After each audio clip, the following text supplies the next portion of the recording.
The Paul Wells Show is made possible by McGill University's Max Bell School of Public Policy, where I'm a senior fellow. And now, from the National Arts Centre in Ottawa, the Paul Wells Year-End Show.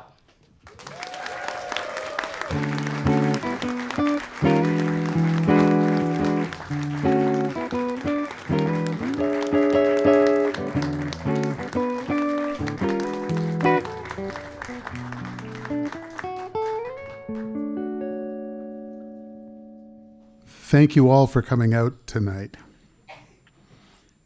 I'm not sure when I stopped making New Year's resolutions, but I think it was pretty soon after I started. Honestly, who was I kidding with that stuff? I can count on the fingers of one hand the number of times I ever smartened up about anything, and those occasions almost never coincided with the start of a new year. Sometimes you just realize your hair is on fire. And I have always found that the best time to put that fire out was as soon as I noticed. There will be plenty of time later to stare meaningfully at the calendar. But job one is get a bucket. Still, I do think that while the end of the year is not a particularly auspicious moment for launching major renovations, it is a good time for taking stock. If for no other reason than that most of us have a little time off before it's time to dive back into the vortex. So somewhere in there, between all the company and all the cooking, we get a chance to ask ourselves a few big questions. Maybe something like, what's been going on? What do I know is coming up? And have I been handling it all as well as I might have hoped? Now, I think it's fair to say that for the last, decade or so, it's been more and more tempting to answer all of those questions with, don't ask. What's going on? Don't ask. What's next? Don't ask. How am I doing? I refer you to my answers on questions 1 and 2. And that's a perfectly fair reaction to these crazy times. But let's see if we can do just a little better. Let's regroup, circle around the block, and take another run at these questions. We must try to be brave. What's been going on? Well, I think one lesson we learned from 2024 is that even when many, many people say very clearly that they don't want something to happen again, sometimes it happens again. We've also been reminded of something I always used to tell our kids. Everything is on the exam. That thing you thought you could safely ignore, there will absolutely be an essay question about that thing, and it'll be for all the marks. That promise to put 2% of Canada's national wealth towards national defense in a world that gets more dangerous every year, that's on the exam. Building a higher education system that doesn't depend on shaking international students down for money in order simply to survive, that's on the exam. Building an economy that rewards work, encourages investment, meets basic tests of fairness, there's a question on that, too. Once the crisis comes, it's a bit late to realize maybe we should have spent more time listening to people we don't always agree with. It's too late to remember that speaking truth to power is never optional, and that if you haven't been practicing that skill, you might discover that you've forgotten how to do it. So that's some of what happened in 2024. What's coming in 2025?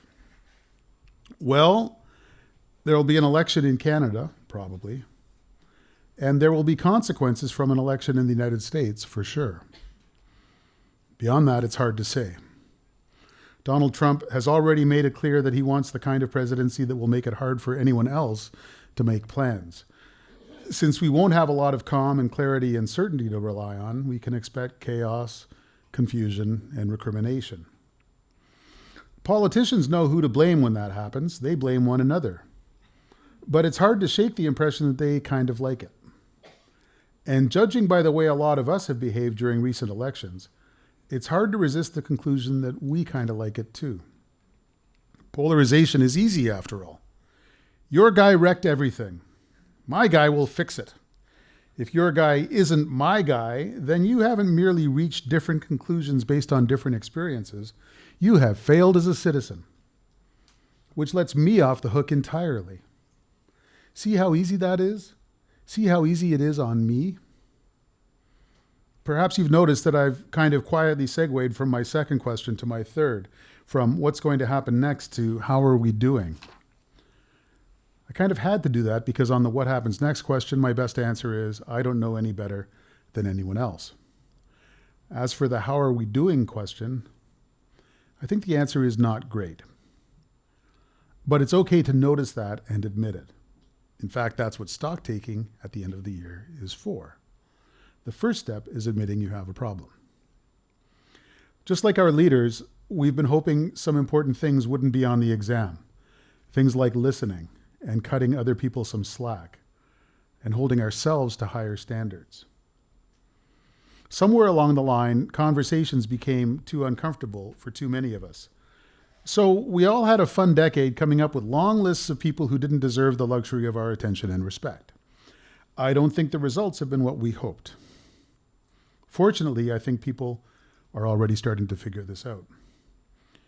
In a few minutes, I'll be joined up here by Ian Williams. He'll give us the great gift of reading from his next novel, which is coming in 2025. But Ian also just finished delivering the CBC Massey lectures on the theme of conversation. He's very clear that conversation includes listening, and that the obligation to listen is not one that I can put on you, but only on myself. Here's a radical brain-splitting thing to attempt in a difficult conversation, he writes. Try to loosen your grasp on your convictions. Lay down your defenses, and instead inhabit the other person's perspective completely. Who among us thinks our political leaders are ready to do that? It's a trick question. The obligation to listen is not one that we can put on our leaders, but only on ourselves. Just as all the obligations and challenges of citizenship are, first of all, a burden we must put on ourselves. Perhaps I've talked myself into making a New Year's resolution after all. I hope that in 2025 I can be a good citizen. There's no time like the present.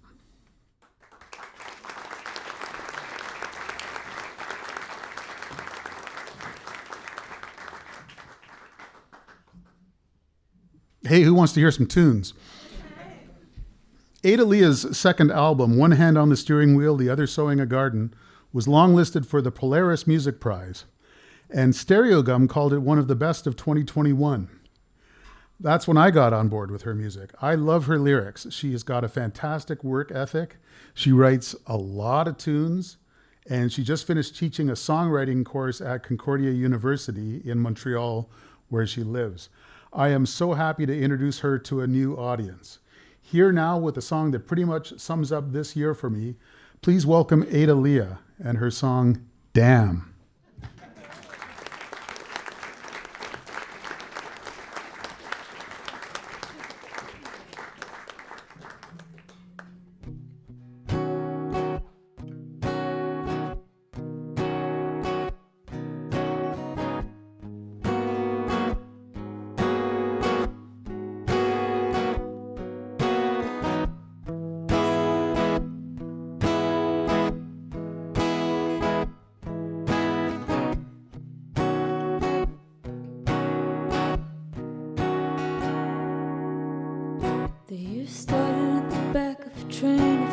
Facing the elevator in an parade.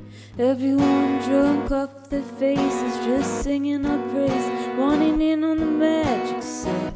Midnight on the second floor counter, while you were in the corner joking about how it would be last, how it would be last. While we were outside having a smoke, I heard you asking around, hey, could you find me some coal? Every year's just a little bit darker, and the darker it gets darker, then it's dark as hell. By now you don't need a good reason. You climb up to the highest of trees and you left yourself clean. Yeah, you left yourself clean.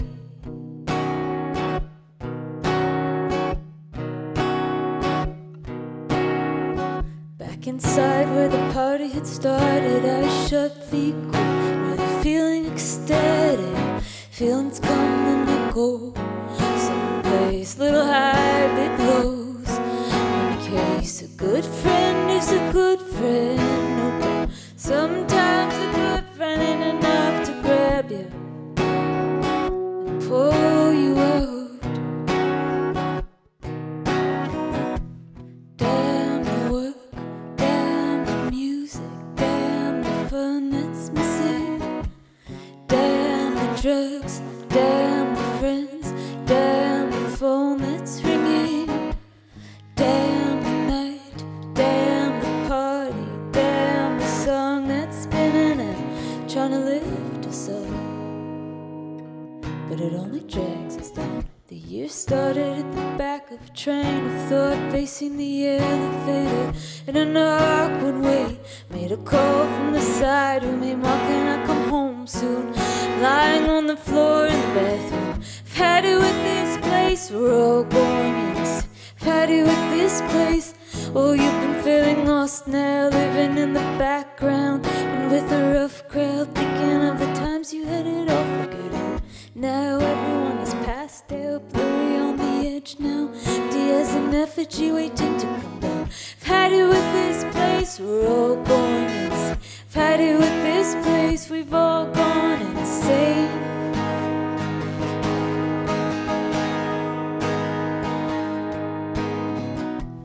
Damn the work, damn the music, damn the fun that's missing. Damn the drugs, damn the friends, damn the phone that's ringing. Damn the night, damn the party, damn the song that's spinning. Damn the room, damn the street, damn the scene listening. Damn the home, damn the dog, damn the planet watching. Damn the mood, damn the people, damn the door that's closing. Damn the time, damn the ride, damn the drive that's missing. Damn the home, damn the dog, damn the life that's winning.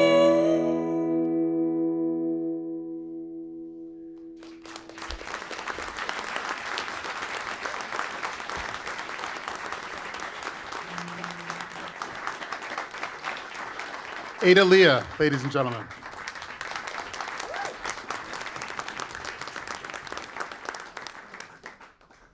I love that line. Every year is just a little bit darker. Then the darker gets darker. Then it's dark as hell. Kind of sums it up.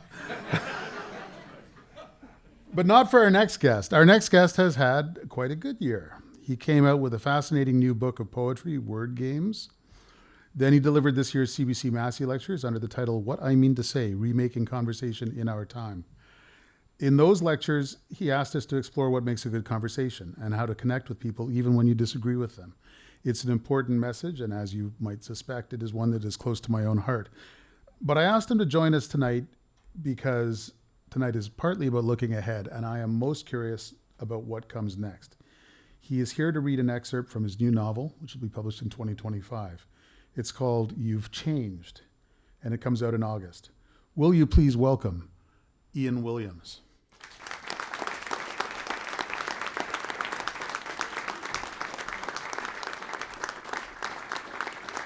Thank you, Paul.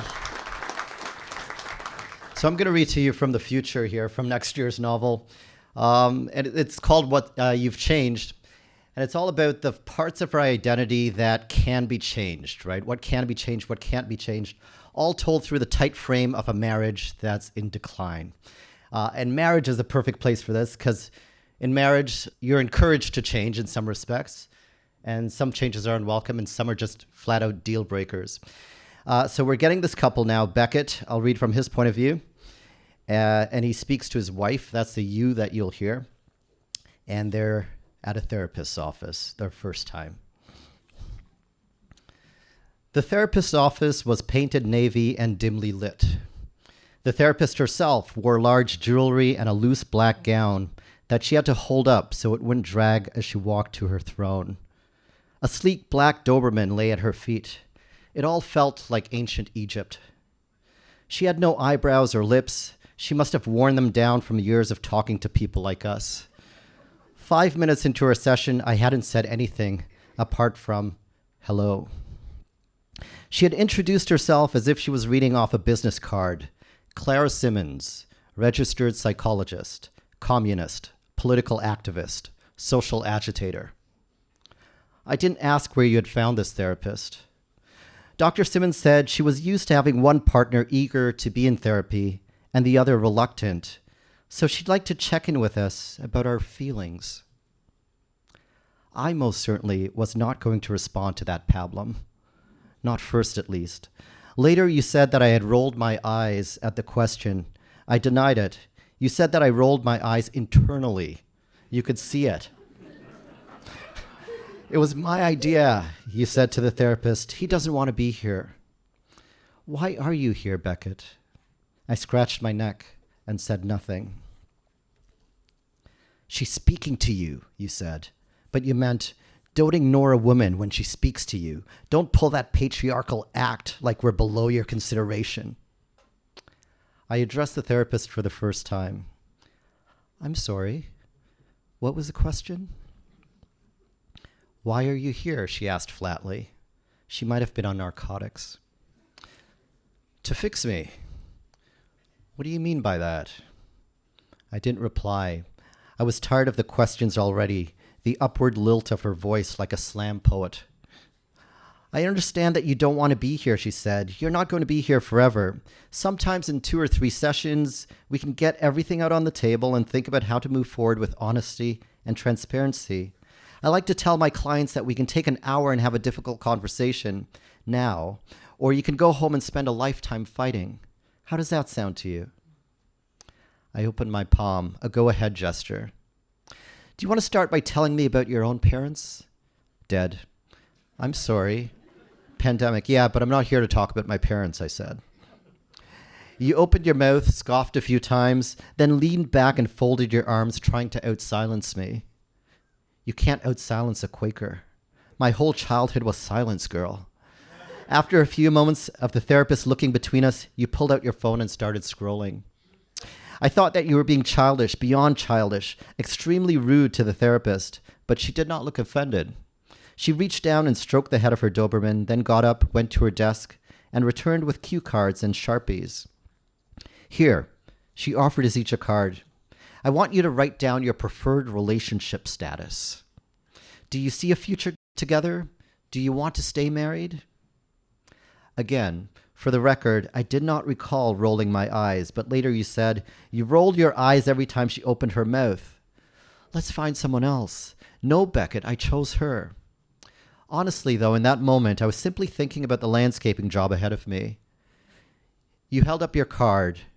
The motion felt like you were voting me off an island. I twisted in my chair to read your card.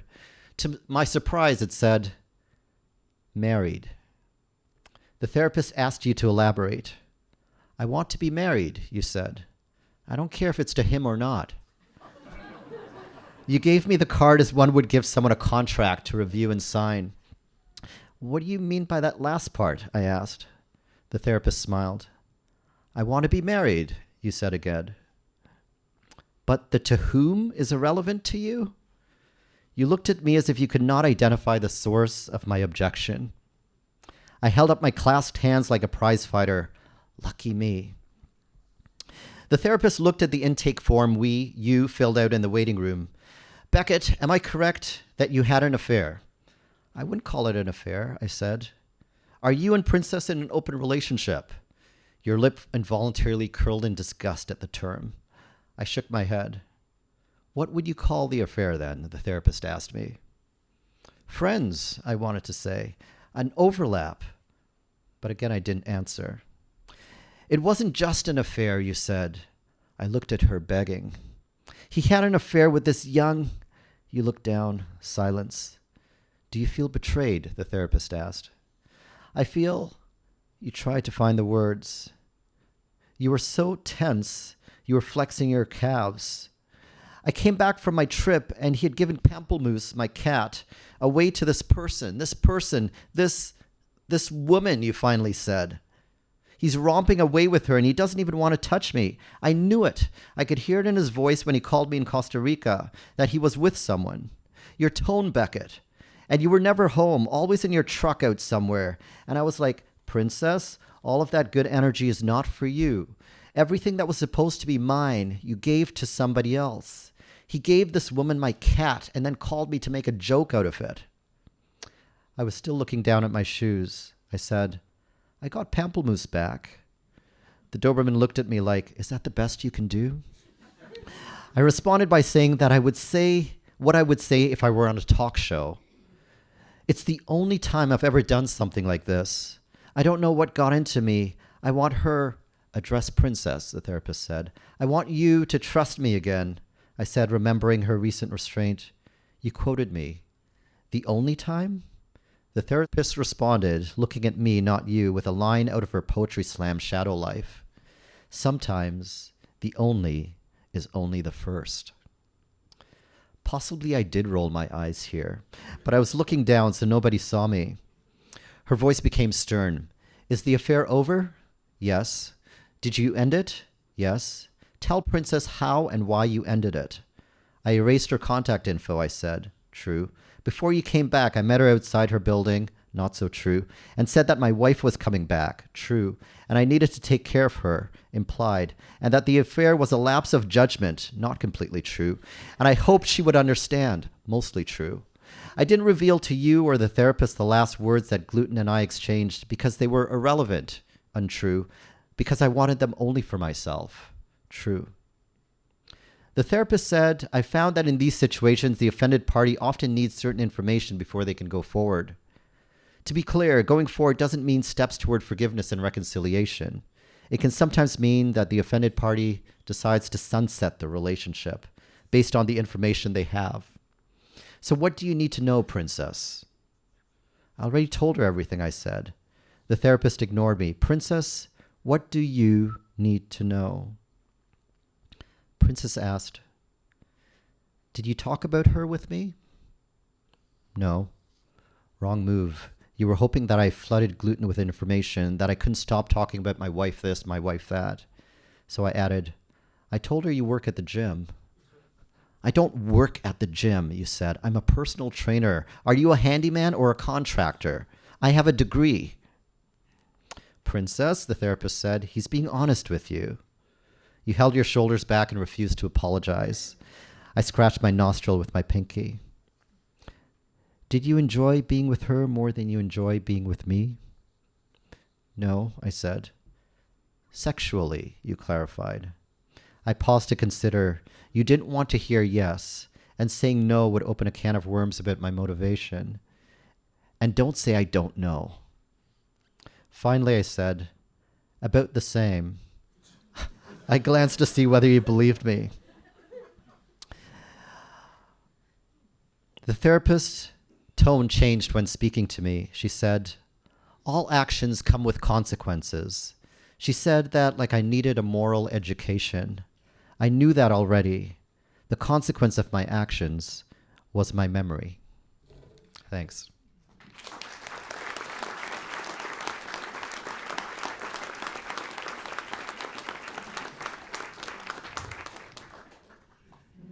It was fun watching the audience while you read. Just about everybody was wincing. I very much enjoyed your previous novel, Reproduction, and it seems to me that you like to spend a lot of time at the intersection between hilarious and excruciating. Right. I mean, like the sort of funny makes those unbearable situations possible, right? Like how does a reader get through someone's death or get through like an affair or a marriage that's crumbling? And it's got to be in these really clear things to us, like that kind of irony, but that aren't really clear to the people in the romance. So yeah, it's this kind of thing where you kind of nudge the reader and say, you could probably do better than this in your own life, no? Right? And they're like, yeah, for sure. And then in your real life, it's just a disaster. So, yeah.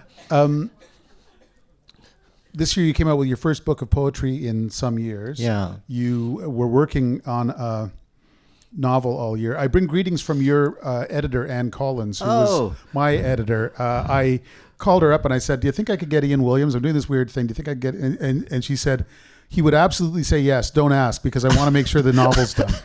Right.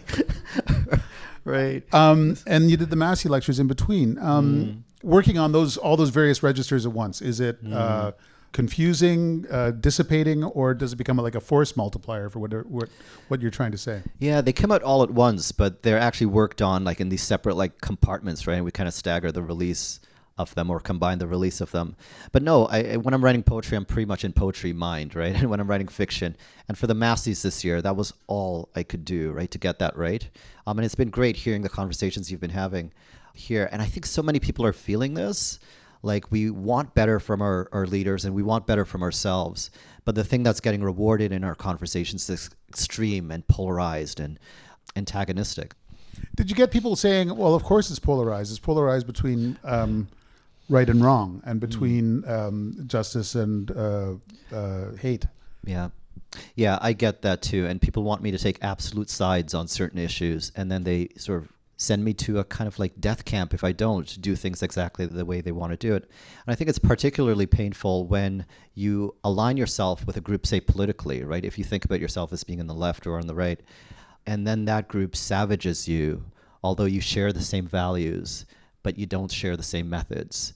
And I think right now that distinction between our content and our form, or our methods and our values, is in sharp relief, and we're willing to throw out people who hold our values because we don't like their methods. Is this novel in any way a continuation of that sort of meditation of how we talk to one another? Yeah, you'll see like lots of conversations sort of happening in the novel, right? It's the only way we can sort of make our insides known on the outside. But I feel like my work has just been this lifelong tracking of my life. And I think the concerns of my 30s, like reproduction and, should you have children and all of that, worked out there. And now it's about all of this like identity warfare that we're having right now in public. What are the personal dramatic stakes in that? And how can we actually know what is real and what's not, right? Can we change it physically? Can we change it internally? And what's the payoff of that? And to do it in fiction, I think this gives me a little bit more latitude. I don't write fiction. That's way above my pay grade. But I find writing a book is one of the most lonely experiences that you can have, because you don't know whether it's good enough. You don't know whether you're saying what you want to say. And then you send it out into the world with this kind of horrified relief. Is that where you're at right now? Yeah, I think about it kind of like sending your kid out to like kindergarten or something, right? Like you love your kid for 3 or 4 years, and it's just yours, right? It's so private, the thing that you're working on. Every day you see this manuscript, and then you kind of like put a backpack on it and send it off to kindergarten, and you hope other people love it too. But sometimes, like, there's a bully in kindergarten and they'll savage your kid, or their teacher's not very good. But yeah, in some ways you release it and you're constantly like attached to this thing, right? But my distance from, say, reproduction to this novel, the relationship's different, right? So yeah, I can still hold on to this baby a little bit longer, a few months longer. Thank you for letting us get a peep at your baby photos by precociously reading from your upcoming novel. Ian Williams, it's a great pleasure to catch up with you and to hear all the various things that you're up to. Thanks so much. Thank you, Paul. Thank you, everyone.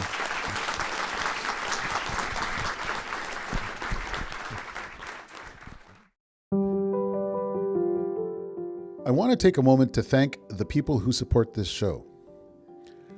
Tackling the complexity of global challenges demands a different approach to public policy. The Max Bell School of Public Policy's teaching, research, policy engagement, and public outreach develops the skills and understanding to solve the most important issues facing Canada and the world today.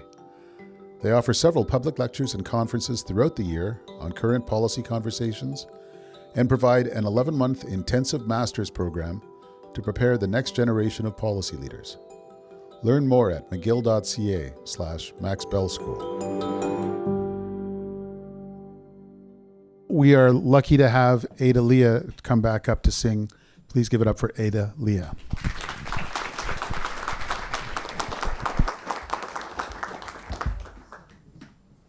This next one is a new one that I've only played once before and that I recorded a year ago today in Ontario as well.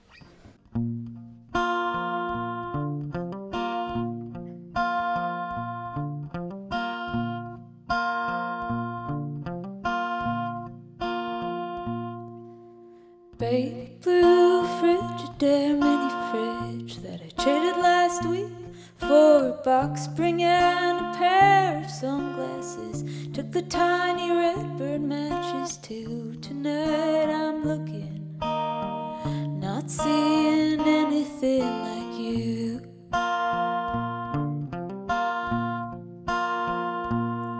Paul Celan at 100, book of Francesca Woodman's photograph. Someone sent to me as a present.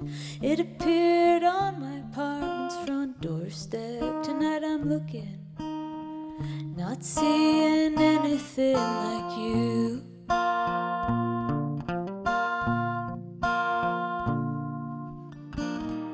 Waking up and it's fall again.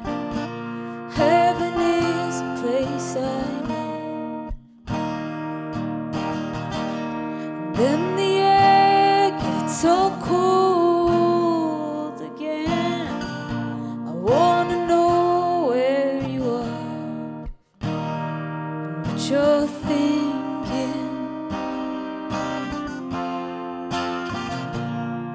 This jealous window, this mountain view, our old-time souls on this old-time moon.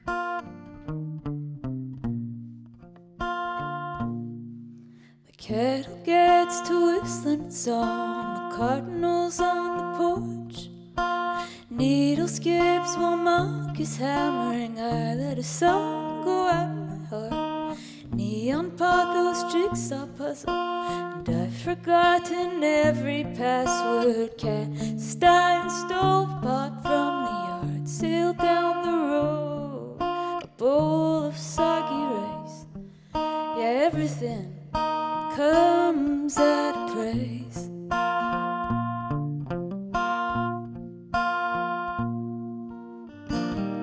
Waking up and it's fall again. Heaven is a place I know.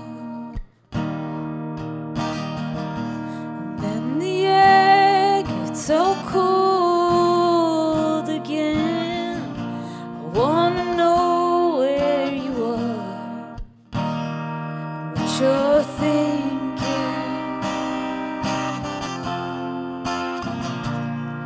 This jealous window, this mountain view, our old-time souls, this old-time moon. This jealous window, this mountain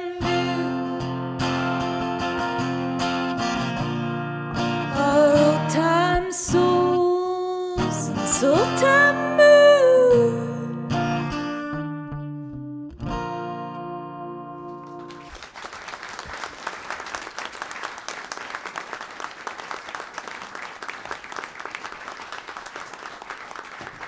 Ada Leah, ladies and gentlemen.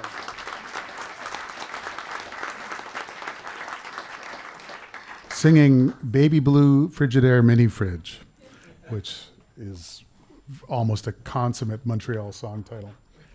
No holiday gathering is complete in the nation's capital without the deployment of the traditional pundit panel. I am happy to say that I've been road testing one of the best. They've got real experience at the highest levels. They are wired to think about how government works. And they are just so darn nice. We argued for months about what to call them, so now I just call them the panel. Will you please welcome to the stage Garry Keller, who was Chief of Staff to John Baird in government and Rona Ambrose in opposition, and is now a Vice President at Strategy Corp. Marci Surkes, who was Justin Trudeau's Policy Director from 2019 to 2022, what we now call the good years, and is now Chief Strategy Officer at Compass Rose. And Allison Gifford, who worked with Jack Layton in 2011 and is now VP Policy and Public Affairs at Clear Strategy. Ladies and gentlemen, our last act of the evening, the panel.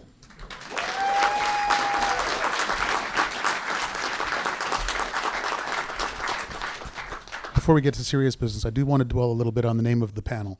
For the longest time, I referred to it as the panel that doesn't swear, which is a contrast to David Hurley's Cursive Politics panel. But that seemed a little reductive and self-referential. So Allison was good enough to ask ChatGPT what we should call a panel of Canadian pundits. And the first things that coughed up were names like the Maple Leaf Brief, Beavers and Briefings. My choice. And the Timbit of Truth.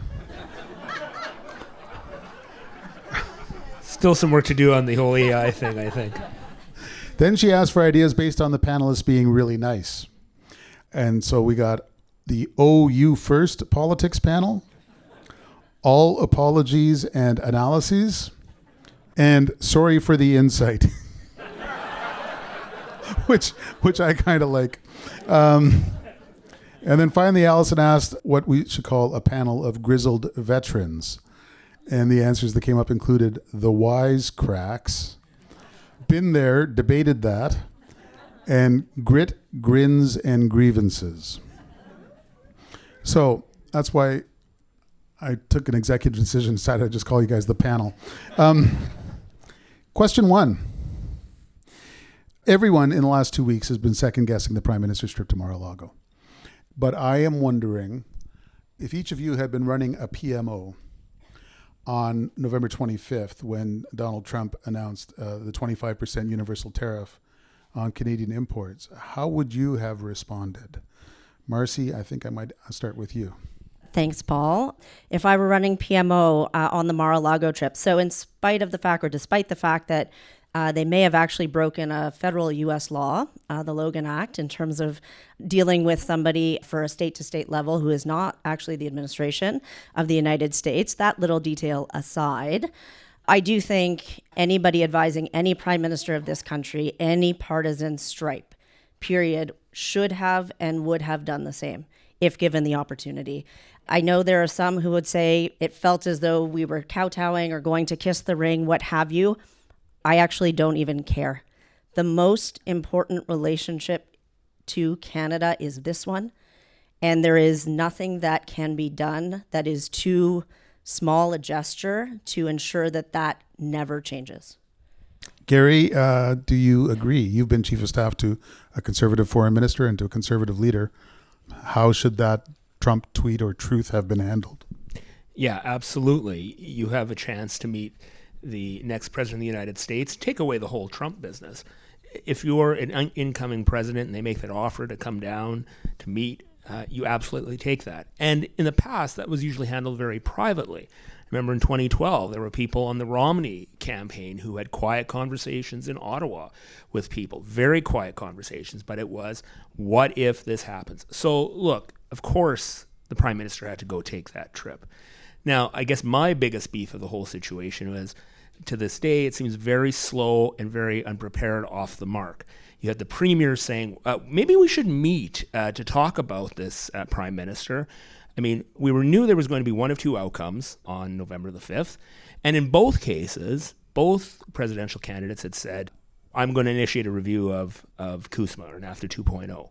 So we've known about this for some time. We've known Donald Trump is going to be tariff man if he was elected. And it seems like they're building the plane as they're flying it. But as to the initial question, yeah, absolutely. And you do anything you can to try to meet the incoming president or fix a problem. Allison. Yeah, I mean, Donald Trump, as we saw in the last presidency, is like the king of shock and awe, and he likes attention, he likes drama. Canada's strategy last time was to make him look like he was winning, but really extracting as much as possible for Canada. And by that, I mean, if you look at CUSMA now versus the NAFTA that he hated and the CPTPP he hated, well, that's basically the love child of those two previous trade agreements, you know, reincarnated in its CUSMA, which is great, according to Donald Trump. So there is certainly part of that theater that I think we've learned is necessary with him. But at the same time, there's a very basic playbook here that I would, if I was in PMO, I think this would be pretty surefire. Like, you know, Canadian and US companies need to work very closely together US companies who have operations in Canada need to have a voice at the table. Canadian companies who have business in the United States need to have a very loud voice. This happened last time. There was such a huge mobilization of business around this, making it very clear that we're each other's number one trading partner and how much we would be hurting each other by arbitrarily slapping tariffs on Canadian imports. So that's part of the playbook, is just mobilizing those other wraparound communities, and then also ensuring that we have really productive relationships with Republican lawmakers municipally, at the state level, because it ultimately can be more than just one person. Marci, is there any danger of sort of cognitive dissonance? A prime minister who's been running against sort of now 3 consecutive conservative leaders as the reincarnation of Donald Trump, and then the first thing he says to the re-elected Donald Trump is, "Can I get you a refill?" So yeah, there is a cognitive dissonance for sure. At the same time, if anybody understands politics, it's Donald Trump. I mean, Allison just said king of shock and awe, king of politics. There may be a real disconnect between the two leaders in terms of their worldviews. I think that is a real issue that we should discuss or unpack. In terms of the fact that Justin Trudeau and the Liberal Party have campaigned in that manner, I mean, I think that is broadly understood in the US political realm. And I don't actually think that in and of itself is what's at issue. Can they work together? It was frosty last time. We all remember that very almost iconic image of the G7 at Charlevoix last time Canada hosted the G7. And you had Angela Merkel and all of the leaders of the G7 looking down at Donald Trump, basically Merkel's in a posture where she's clearly arguing with him, and he's got his arms crossed and is completely unwilling to engage.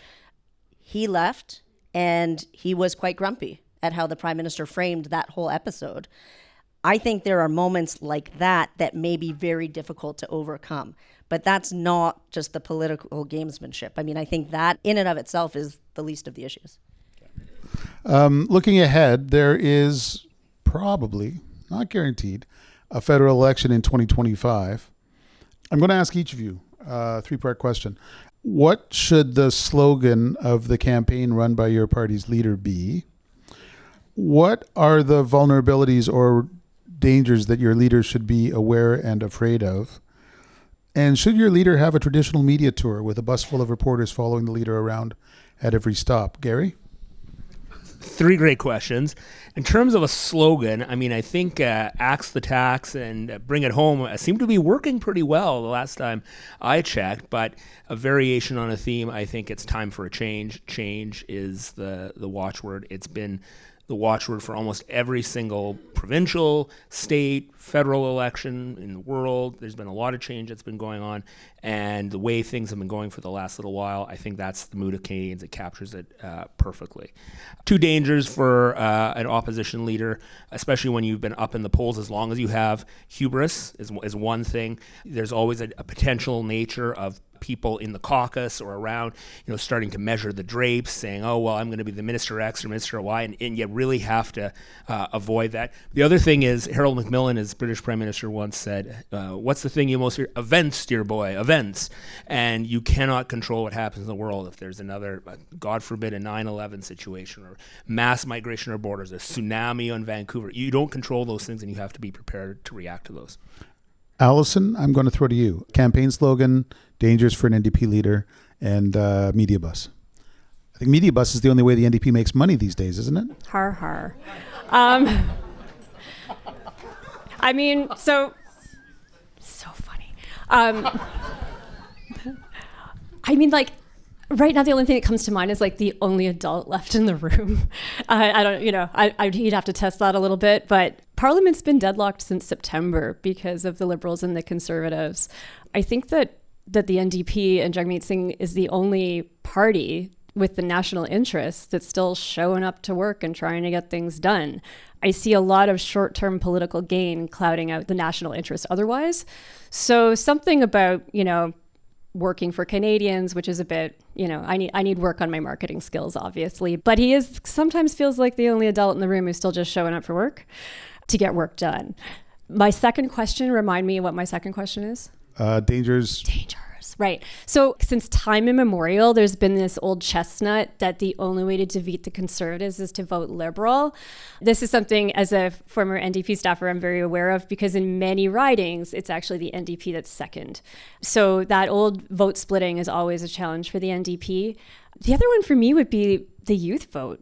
Like, what if the youth vote starts going more and more conservative, and that the NDP can't capture that traditional youth vote? And I mean, that's a challenge for Trudeau too, because he really courted the youth vote. So those would be my two guesses, an old one and a new one. Marci.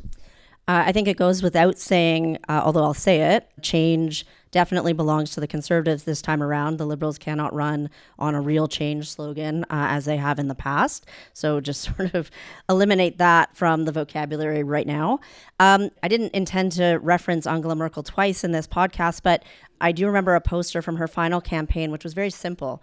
Forgive me, I don't speak German, but the poster basically was Die Mitte, which was just the center, right? Hugging the center. And I think that the Liberal Party of Canada, if it is going to turn this around, and I fully appreciate that in the time remaining between now and the next election, that may not be enough time to turn around what we're seeing. But if the Liberal Party is to turn around what is happening, it needs to hew to its core ability to seek out the center, which the Liberal Party has had an uncanny ability to do for many decades. And that right now, it is not feeling like the Liberal Party is in its traditional center or the Canadian center. And I think there are a lot of votes available in the Canadian center as the traditional Conservatives have moved further to the right. Dangers, I mean, the dangers are obvious. The party's 20 points back in the polls. So everything is danger. It is time to shake it up and do something different, because right now what is being done is obviously not working. And in terms of a traditional media bus, like we've seen the Prime Minister and others in the cabinet really engage in new media. First of all, we are all here tonight as we support independent media. And I hope that independent media play a greater role in the next campaign. And the Liberals have certainly, they're trying to reach out to new demographics, to new audiences through new means, and that will continue. But I don't think you can write off the traditional media bus. Look, even Pierre is using very effectively now Sundays, owning that media cycle, that traditional media cycle, by doing a hit on Sundays. And I don't know if it's been every week. It seems to be consistent. And then owns the beginning of the week. And that's a traditional media play. We didn't see them doing that previously. They're back on it. I think everyone's still going to play the traditional media game this time around, at least. We just had an election in Nova Scotia where there was no media tour whatsoever. They just got rid of the media tour whatsoever. The Premier made announcements every morning in Halifax and went out and door knocked the rest of the time because there's almost no media in Nova Scotia to report on the campaign. Yeah, that was a conversation we were having backstage too, that so many people are just watching the pool now, and it's not the same size as it was, 10 years ago, even when, it was like summer camp for journalists on campaigns. Yeah, I've just got a kind of I haven't thought it through to, what it portends, but it seems to me the state of news organizations in Canada will be a protagonist in this election more than any time we've seen before.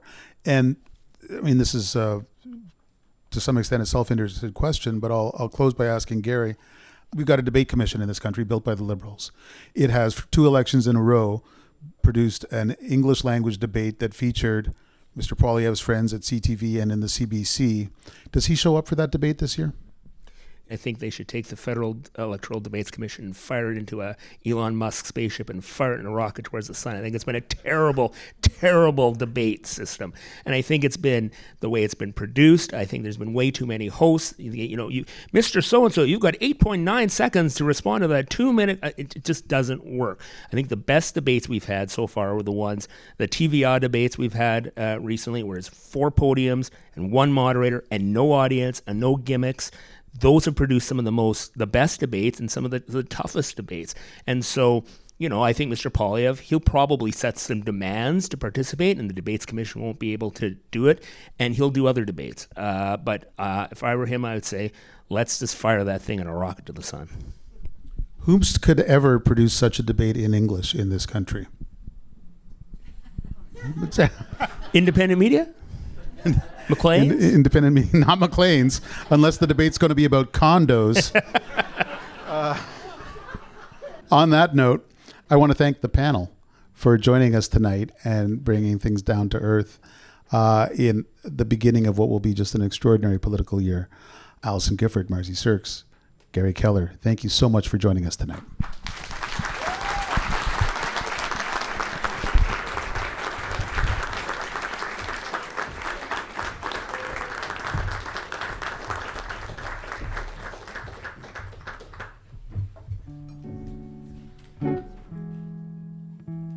You have been such a patient audience. That is it for tonight. I want to thank you for being here. And I want to say thank you to our hosts at the National Arts Center. It is always a pleasure to be here. Special thanks to Annabelle Cloutier, Amanda Baumgarten, Peter Keeley, and the whole audio team here at the fourth stage. I want to say thank you to WestJet for flying Jocelyn Gould here from Winnipeg, and Meta, our friends at Meta, for showing us the future with their funky AI glasses. The Paul Wells Show is produced by Antica. Our producer is Kevin Sexton. Our executive producers are Laura Reguer and Stuart Cox. Thanks always, always, always to those of you who subscribe to the Paul Wells newsletter. A couple of years ago, I threw myself off a cliff and you guys caught me. I am always going to be mindful of your assistance. You can learn more about what I do at paulwells.substack.com. That's it. Thanks, everyone. Jocelyn Gould, take it out.